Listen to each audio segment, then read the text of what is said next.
Global super লিগের প্রথম আসরে শিরোপা জিতেছে রংপুর রাইডার্স। তবে এখানেই থেমে নেই তারা, দ্বিতীয় আসরেও সবার আগে পৌঁছে গেছে ফাইনালে, যেখানে তাদের প্রতিপক্ষ হিসেবে থাকছে গায়ানা অ্যামাজন ওয়ারিয়র্স। টানা দ্বিতীয়বারের মতো শিরোপায় চোখ নুরুল হাসান সোহানের প্রমাণ দেবেন ম্যানেজমেন্টকেও।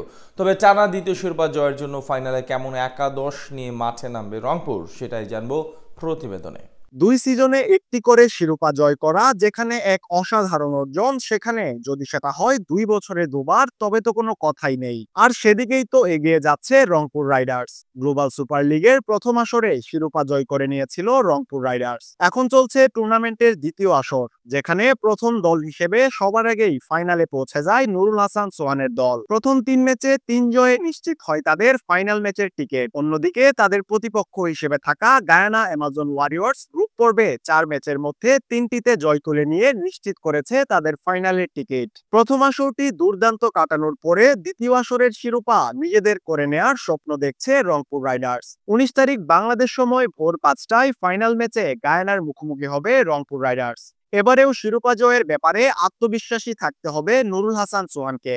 বিশেষ করে গ্রুপ পর্বে যখন এই দুটি দল মুখোমুখি হয় একে অপরের বিপক্ষে, সেখানে রংপুর জয় তুলে নিয়েছিল 8 রানে। সেই ম্যাচে আগে ব্যাট করতে নেমে 162 রান করেছিল রংপুর। দলের হয়ে সর্বোচ্চ রান করেছিলেন কাইল মায়ার্স। জবাবে ব্যাট করতে নেমে 154 রানে থেমে গিয়েছিল গায়ানার ইনিংস। এবার ফাইনালেও সেই দলের মুখোমুখি হতে যাচ্ছে সোহানের দল। যদি টানা দ্বিতীয় জয় তুলে নিতে পারে গায়ানার বিপক্ষে, তবে নিশ্চিত হবে তাদের টানা দ্বিতীয় শিরোপা।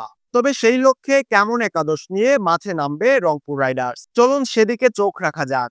একজন দেশি ও একজন বিদেশি নিয়েই দলটির ওপেনিং জুটি, যেখানে সৌম্য সরকার আছেন, তার সঙ্গী হিসেবে একাদশে থাকবেন ইব্রাহিম জাদরা।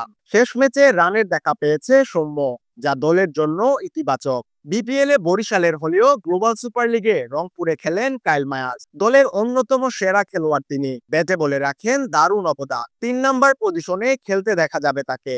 এদিকে 4 নম্বরে ব্যাট করবেন মাহিদুল ইসলাম অঙ্কন। দলের আরেক বিদেশি খেলোয়াড় ইফতেখার আহমেদ, তিনি অবদান রাখতে পারেন ব্যাটে বলে। রংপুর ফাইনালে আসার পেছনে ভালো অবদান আছে তার। বিদেশিদের তালিকায় আরেকজন হচ্ছেন আজমতুল্লাহ উমরজাই। আফগান এই ক্রিকেটার থাকবেন একাদশে। দলের সবচেয়ে বড় তারকা অধিনায়ক নিজেই, ব্যাট হাতে পারফর্ম করেন যখন দলের প্রয়োজন হয়। অধিনায়ক হিসেবেও নেন দারুণ সব সিদ্ধান্ত, উইকেটের পেছনেও দারুণ তিনি। সব মিলিয়ে সোহান দলের ট্রাম্প কার্ড। এদিকে একাদশে আরো থাকবেন সাইফ হাসান, রাকিবুল ইসলাম, তাবরেজ শামসী ও খালেদ আহমেদ। সবকিছু ঠিক থাকলে হয়তো এভাবেই একাদশ সাজিয়ে ফাইনালেও মাঠে নামতে পারে সোহানের দল। তবে কি দ্বিতীয় শিরোপা নিশ্চিত হবে তাদের, সেটা তো সময়ই বলে দিবে।